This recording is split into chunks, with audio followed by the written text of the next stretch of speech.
আসসালামু আলাইকুম ওয়া ৰাহমাতুল্লাহ। আল্লাহৰ প্ৰিয় বান্দা ও বান্দীসকল, সহি ৰাস্তে চেনেললৈ আপোনাক স্বাগতম জনাইছোঁ মই আব্দুল কাইয়ুম। প্ৰিয় দৰ্শক শ্ৰোতাসকল, আজি আমি আলোচনা কৰিম জীৱ জন্তুৰ হকৰ দ্বিতীয় খণ্ডটো। যদি কোনোবাই প্ৰথম খণ্ডটো শুনা নাই, তেতিয়াহ'লে প্ৰথম খণ্ডৰ ভিডিঅ' লিংক মই এই ভিডিঅ'ৰ ডিছক্ৰিপশ্যনত দি দিছোঁ, আপুনি চাব পাৰিব। এতিয়া আহোঁ দ্বিতীয় খণ্ডলৈ।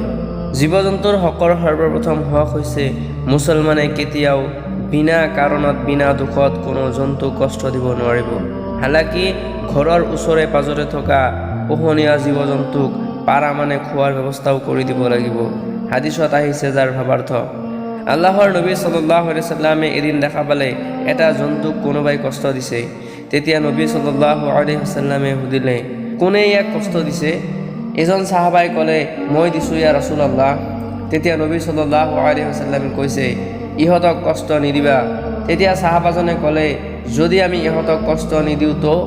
নবী সাল্লাল্লাহু আলাইহি সাল্লামে কৈছে, যদি কষ্ট নিদিয়া তো আল্লাহে তোমাক সওয়াব বা আজৰ দান কৰিব। সুবহানাল্লাহ। তেতিয়া সাহাবাজনে ক'লে, জন্তুৰ লগত ভাল ব্যৱহাৰ কৰিলেও কি আমি সওয়াব পাম? তেতিয়া নবী সাল্লাল্লাহু আলাইহি সাল্লামে কৈছে, নিশ্চয়, আৰু কৈছে প্ৰত্যেক জান থকা জীৱ জন্তুৰ লগত ভাল ব্যৱহাৰ কৰিলে সওয়াব পোৱা যায়। সুবহানাল্লাহ। যিকোনো জান থকা প্ৰাণীৰ লগত যদি আমি ভাল ব্যৱহাৰ কৰোঁ, তেতিয়াহ'লে আমি সওয়াবৰ ভাগী হ'ম। তাৰ মানে ইহঁতক খানা খুওৱা বা ৰাস্তা ঘাটত ক'ৰবাত বিপদত পৰা জন্তুবোৰক যথাসাধ্য বচোৱাৰ চেষ্টা কৰা ইত্যাদি কামৰ সওয়াব পাম। মোৰ বন্ধুসকল, আফচোচ, আজি আমি এই সওয়াবৰ পৰা মেহৰুম হৈ আছোঁ। আমি ৰাস্তা ঘাটত কিমান জীৱ জন্তুক কষ্ট দিওঁ বিনা কাৰণত বিনা দুখত। কেতিয়াবাতো এনেকুৱাও হয় যে ল'ৰা ছোৱালী বাপেকৰ লগত ৰাস্তা দি গৈ আছে, হঠাৎ ল'ৰাটোৱে ৰাস্তাৰ পৰা ইটা এটা উঠাই শুই থকা কুকুৰ বা বেলেগ জন্তুক দলি মাৰি কষ্ট দিয়ে, আৰু তাৰ লগতে বাপেকেও ল'ৰাৰ এইবোৰ কাণ্ড দেখি হাঁহি থাকে, একো বাধা নিদিয়ে। মনত ৰাখিব, আজি এই বাচ্চাই প্ৰাণীক কষ্ট দি আছে, কালি চাব সি ডাঙৰ হোৱাৰ পিছত আপোনাকো কষ্ট দি আছে, প্ৰতিবেশীকো কষ্ট দি আছে, এইকাৰণে যে আপুনি তেওঁ সৰুকালত বেয়া কাম কৰাত কোনো বাধা দিয়া নাই, একো তৰবিয়তে কৰা নাই। প্ৰিয় দৰ্শক শ্ৰোতাসকল, আহক এটা ৱাকিয়া শুনি লওঁ। এজন মানুহে কৈ আছিল, মই এদিনে গৈ আছোঁ ক'ৰবাত, তো ৰাস্তাৰ ওচৰত কেইজনমান বাচ্চা বহি আছে, আৰু তাৰ পৰা এটা মেকুৰীৰ বাচ্চাৰ আৱাজ আহি আছে, আৰু বাচ্চাকেইটাই হাঁহি আছে। মই ভাবিলোঁ কিবা হৈছে, তো মই আগুৱাই গ'লোঁ, আৰু তাত গৈ চাওঁ যে গাড়ীৰ তলত তেলৰ টেংকিৰ আগত মেকুৰীৰ বাচ্চা এটা গলত ৰছী বান্ধা আছে, আৰু তাতে সেই মেকুৰীৰ পোৱালিটো লটকি আছে। তেতিয়া মই বাচ্চাকেইটাক ধমকি দি গুচাই দিলোঁ। তাৰপিছত চালোঁ যে ইয়াৰ আগতে 2-3টা বাচ্চা অলৰেডি মাৰি পেলাইছে, মানে কেইটামান মেকুৰীৰ পোৱালি ধৰি আনিছে আৰু এটা এটাকৈ ফাঁচি দি আছে।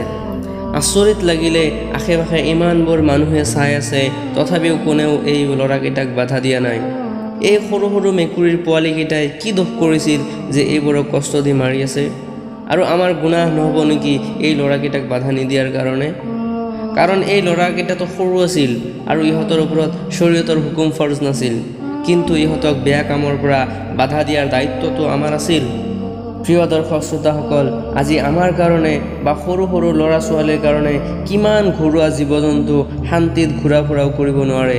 বাস্তৱ উদাহৰণ দি আছোঁ, আপুনি দিনত চাব কুকুৰ এটা ঘৰৰ ছাইডেদি বা পিছফালেদি পলাই পলাই ঘূৰে, মানুহৰ সন্মুখেদি বেছি নুঘূৰে, কাৰণ তেওঁ জানে মই যদি ছেভ হৈ নচলোঁ তো কাৰোবাৰ না কাৰোবাৰ টাৰ্গেট নিশ্চয় বনি যাম।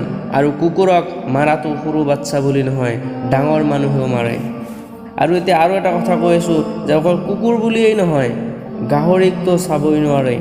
ঘৰৰ ওচৰৰ ৰাস্তাইদি আহিলে তাক দৌৰাই দৌৰাই খেদাই দিয়া যায়। আমাৰ ইছলাম ধৰ্মত এচাম মানুহ আছে যিয়ে গাহৰিৰ নাম মুখেদি উচ্চাৰণ কৰিব নোখোজে, সুধিলে কয় এই জন্তুবোৰ দেখোন হাৰাম। আৰে কি আচৰিত কথা। মোৰ বন্ধুসকল, মনত ৰাখিব, এই জন্তুটো খোৱা হাৰাম, কিন্তু নাম লোৱাটো হাৰাম নহয়, বা ঘৰৰ ওচৰত আহা, আমাৰ মহল্লাত আহাটো হাৰাম নহয়, ইওতো এটা আল্লাহৰ মখলুক হয়। হাদিছত আহিছে যাৰ ভাৱাৰ্থ, আল্লাহৰ নবী সাল্লাল্লাহু আলাইহি সাল্লামে কৈছে, যিয়ে বেলেগৰ ওপৰত ৰহম নকৰে আল্লাহে তাৰ ওপৰতো ৰহম নকৰে। উলামা হজৰতে কৈ আছে, ইয়াত বেলেগক বুজাওঁতে আল্লাহৰ তামাম মখলুকক বুজোৱা হৈছে। বেলেগ ৰিৱাজত আহিছে, নবী সাল্লাল্লাহু আলাইহি সাল্লামে কৈছে, তুমি জমিনৱালাক ৰহম কৰা তো আসমানৱালাই তোমাক ৰহম কৰিব। আৰু ইয়াত জমিনৱালা মানে এই জমিনৰ ওপৰত থকা তামাম মখলুকক বুজোৱা হৈছে। এইবোৰ হাদিছৰ দ্বাৰা আমি বুজি পালোঁ যে যদি আমি বিচাৰোঁ যে আল্লাহে আমাক ৰহম কৰক, তেতিয়াহ'লে আমি আল্লাহৰ মখলুকৰ লগত ভাল ব্যৱহাৰ কৰিব লাগিব বা ইহঁতৰ হক আদায় কৰিব লাগিব। যদি মানুহক নোকচান দিয়া জীৱ জন্তু হয় তাৰ মাছলা বেলেগ। ইকিনান ইছলামে জন্তুৰ হক দিছে। ইয়াৰ মানে এইটো নহয় যে আপুনি সাপ এটাক গলত লটকাই লৈ ঘূৰি থাকক। মনত ৰাখিব, শৰীয়তে মানুহক প্ৰত্যেক নোকচান দিয়া জন্তুক মাৰাৰ ইজাজত দিছে। সেই বুলি আকৌ এইটোও কৰিব নোৱাৰোঁ যে ইহঁতৰ এলেকাত যাই মাৰি থৈ আহিম।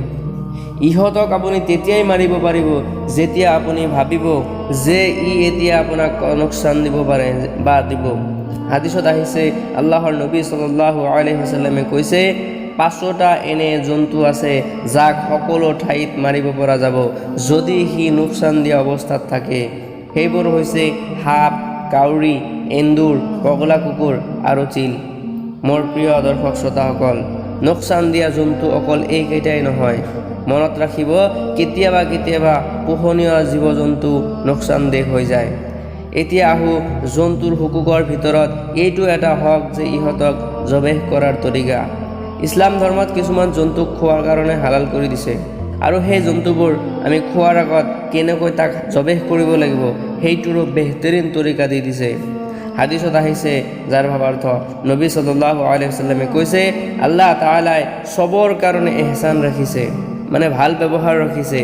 আৰু আল্লাহৰ নবী যে কৈ আছে, যেতিয়া তুমি কোনো হালাল জন্তুক জবেহ কৰিবা তাৰ ওপৰত এহসান কৰিবা, তাৰ মানে পাৰা মানে তাক বেছি কষ্ট নিদিবা।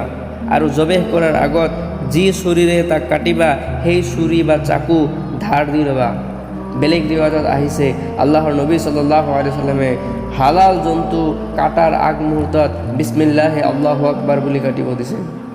নবী সাল্লাল্লাহু আলাইহি ওয়াসাল্লামে আৰু কৈছে, যেতিয়া কোনো হালাল জন্তুক কাটিবা তেতিয়া বেলেগ জন্তুৰ সন্মুখত নাকাটিবা, মানে বেলেগ জন্তুৱে যাতে দেখা নাপায় জবেহ কৰাটো। মোৰ প্ৰিয় দৰ্শক শ্ৰোতাসকল, এতিয়া আমি নিজকে চালি জাৰি চাওঁ, আমি এইবোৰৰ ওপৰত কিমান আমল কৰিছোঁ। যদি আমল কৰা নাই তেতিয়াহ'লে আল্লাহৰ ওচৰত আমি সবেই তওবা কৰোঁ, আল্লাহে আমাক মাফ কৰক, আৰু আল্লাহৰ ওচৰত দোৱা কৰোঁ যাতে আল্লাহে মোক আপোনাক সকলোকেই আল্লাহে দিয়া তামাম হুকুক আদায় কৰাৰ কাৰণে তৌফিক দিয়ক আৰু সহি ৰাস্তাত চলাৰ কাৰণে তৌফিক দিয়ক। আমিন। ওয়া আখিৰু দাৱানা আনিল হামদুলিল্লাহি ৰাব্বিল আলামিন। আসসালামু আলাইকুম ওয়া ৰাহমাতুল্লাহ।